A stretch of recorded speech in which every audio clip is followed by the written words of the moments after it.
হৈছে আৰু জাৰ্ণি কৰি আহোঁতে অসুবিধা হৈছে আৰু ইয়াত যিটো ব্যৱস্থা কৰিছে খুব ভালে কৰিছে আৰু কটকটীয়া যিটো কৰিছে আৰু আমি আশা ৰাখোঁ যাতে এইটো ফলাফলৰ ক্ষেত্ৰতো আৰু নিযুক্তি প্ৰক্ৰিয়াটো যাতে সুকলমে হয় সেইটো আমি আশা ৰাখিছোঁ।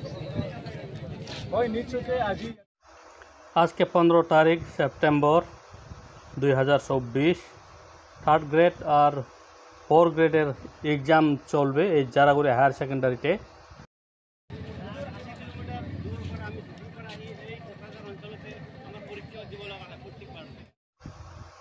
দোকান সব বন্ধ করে দেওয়া হয়েছে। এখানে জল লাগে, পানি লাগে, কলম লাগে, খাতা লাগে, জেরক্স লাগে, ওটা পাইতেছে না লোক। অনেক দূর থেকে লোক আসে এখানে ধুবড়ি থেকে, কিন্তু ওদের জন্যে চায় পানি নাস্তার জন্যে দোকান লাগছিল, চা দোকান বাগেরা, চা দোকান সব বন্ধ করে দেওয়া হয়েছে। একদিকে মানে একদিকে ভালো হয়েছে কিন্তু একদিকে খারাপ, কেননা অনেক দূর দূর থেকে লোকগুলা আসলো কিন্তু চায় পানি নাস্তা ব্যবস্থা এখানে কিছু হইল না। জারাগুড়ি হায়ার সেকেন্ডারি স্কুল গেট।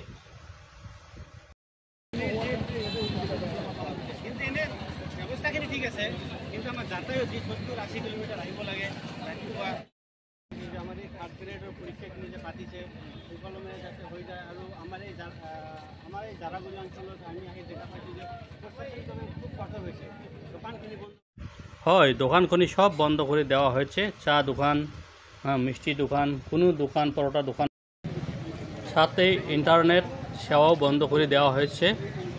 কোনো ইন্টারনেট চলে না, জাস্ট খালি কলিং চলতেছে। জায়গায় জায়গায় ছাত্রর দ্বারা দোকান খুলে দেওয়া হয়েছে, কেননা চা পানি জল লাগে, কিছু খাবার জন্য লাগে, কেননা 80 কিলোমিটার দূর থেকে আসা লোক আছে।